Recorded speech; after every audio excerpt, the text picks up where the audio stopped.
And lastly, as promised, a special comment about the Democrats' deal with President Bush to continue financing this unspeakable war in Iraq and to do so on his terms.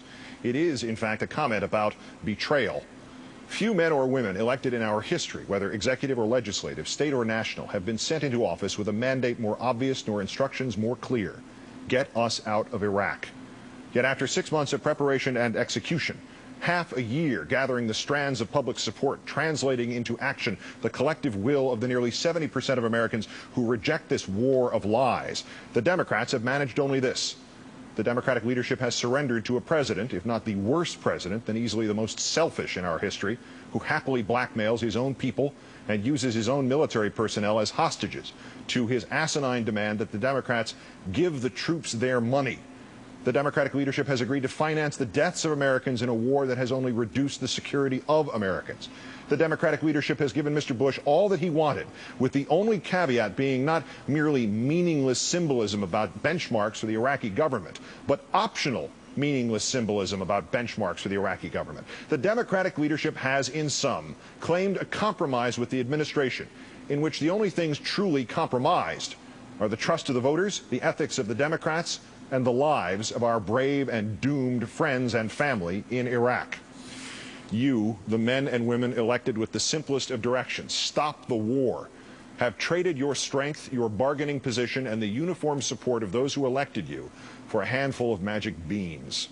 You may trot out every political cliche from the soft soap inside the Beltway dictionary of boilerplate sound bites about how this is the beginning of the end of Mr. Bush's carte blanche in Iraq, about how this is a first step. Well, Senator Reid, the only end at its beginning is our collective hope that you and your colleagues would do what is right, what is essential, what you are each elected or re-elected to do, because this first step is a step right off a cliff.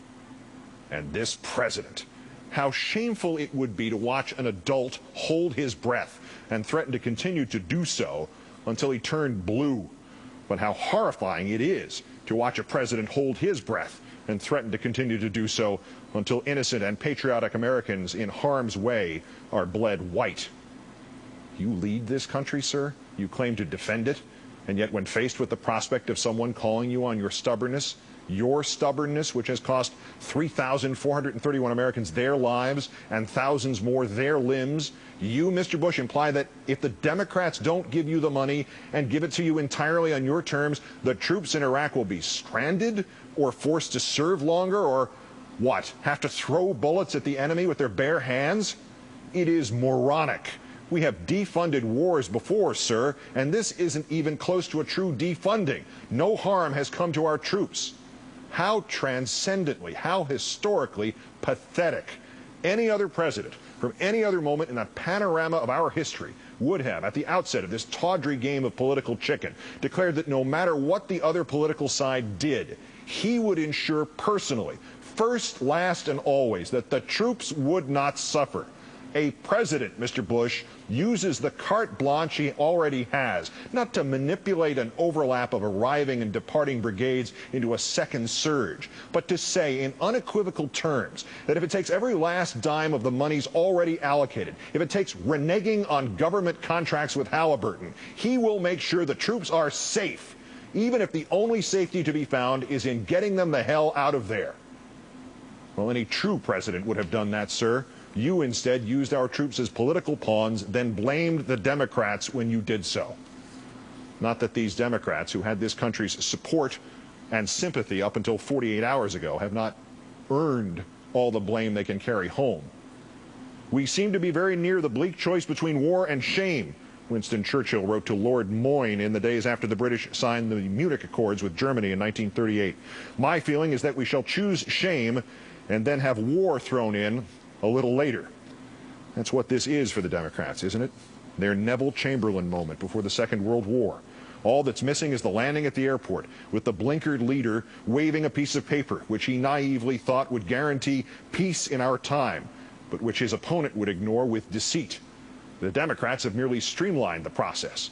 Their piece of paper already says Mr. Bush can ignore it with impunity. And where are the Democratic presidential hopefuls this evening? See they not that to which the Senate and House leadership has blinded itself? Judging these candidates based on how they voted on the original Iraq authorization or waiting for apologies for those votes, that is ancient history now. The Democratic nomination is likely to be decided tomorrow. The talk of practical politics, the buying into of the president's dishonest construction, fund the troops or they will be in jeopardy, the promise of tougher action in September, is falling not on deaf ears, but rather falling on Americans who already told you what to do and now perceive your ears as deaf, as closed to practical politics. Those who seek the Democratic nomination need to, for their own political futures and with 1,000 times more solemnity and importance for the individual futures of our troops, denounce this betrayal, vote against it, and if need be, unseat Majority Leader Reid and Speaker Pelosi if they continue down this path of guilty, fatal acquiescence to the tragically misguided will of a monomaniacal president. For ultimately, at this hour, the entire government has failed us. Mr. Reid, Mr. Hoyer, and the other Democrats have failed us. They negotiated away that which they did not own, but had only been entrusted by us to protect our collective will as the citizens of this country, that this brazen war of lies be ended as rapidly and safely as possible. Mr. Bush and his government have failed us. They have behaved venomously and without dignity, of course. That is all at which Mr. Bush is gifted. We are the ones providing any element of surprise or shock here. With the exception of Senator Dodd and Senator Edwards, the Democratic presidential candidates have, so far at least, failed us. They must now speak and make plain how they view what has been given away to Mr. Bush and what is yet to be given away tomorrow and in the 1,000 tomorrows still to come.